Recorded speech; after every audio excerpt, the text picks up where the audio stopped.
आज कृष्ण जन्माष्टमी है।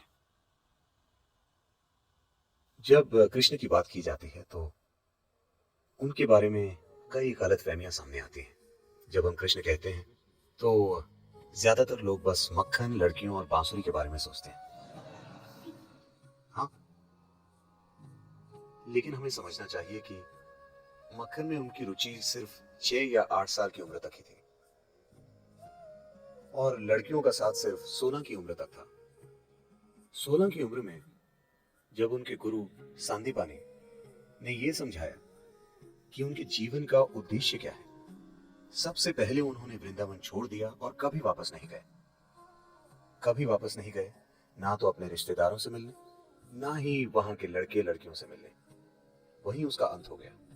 16 की उम्र में वो चले गए।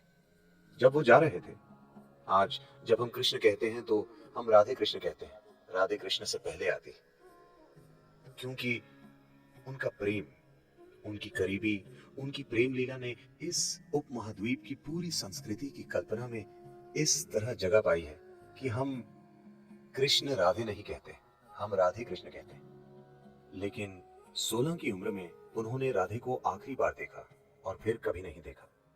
और 16 की उम्र में जब वो जा रहे थे, वो बोले, मैं ये बांसुरी तुम्हारे लिए बजाता हूं, अब मैं जा रहा हूं और वापस नहीं आऊंगा।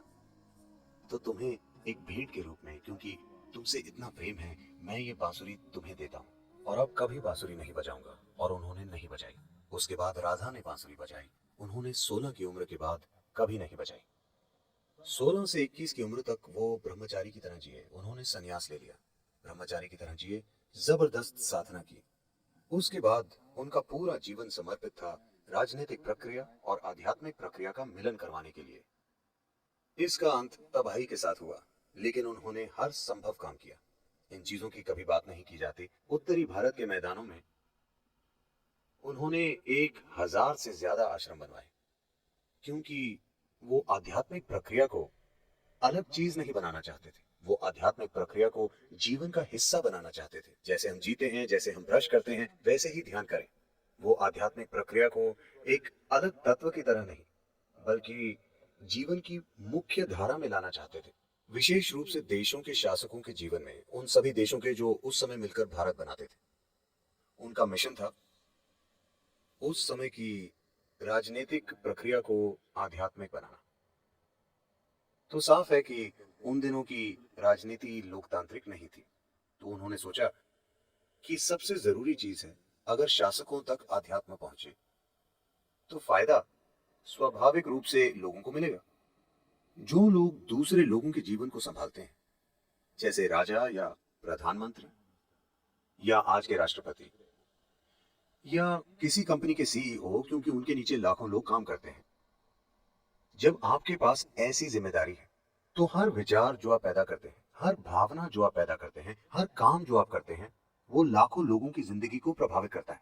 जब आपके पास ऐसी जिम्मेदारी है तो ये बहुत महत्वपूर्ण है कि आप एक अच्छी स्थिति में हैं। आप क्या सोचते हैं, क्या महसूस करते हैं, वो एक ऐसे भीतरी स्थान से आना चाहिए जो लोगों की खुशहाली के लिए काम करे। अगर मैं एक सीमित नजरिए से जीवन को देखता हूँ तो हर विचार जो मैं पैदा करता हूँ, हर भावना जो मेरे अंदर है, उससे लोगों का जीवन बर्बाद होगा।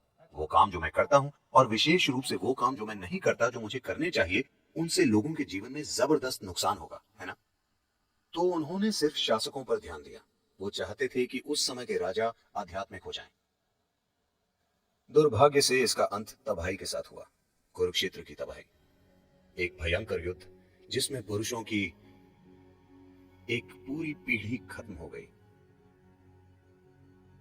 और फिर भी हम उनकी पूजा करते हैं। हर वो चीज जो वो रचना चाहते थे वो असफल हो गई कुरुक्षेत्र युद्ध के साथ। एक चीज जो उन्होंने हर हाल में रोकने की कोशिश की वो था ये युद्ध, लेकिन सबसे भयंकर युद्ध हुआ और वो खुद, उनके अपने परिजन आपस में लड़े और एक दूसरे को मारा। पर हम उन्हें भगवान कहते हैं, क्योंकि इस सब के बीच वो आनंदित थे, वो अछूते थे। एक भयंकर सच्चाई, एक भयंकर नाटक से जो उनके आसपास हो रहा था, पर फिर भी अछूते। इसीलिए हम उन्हें भगवान कहते हैं। ये आप भी कर सकते हैं, है ना।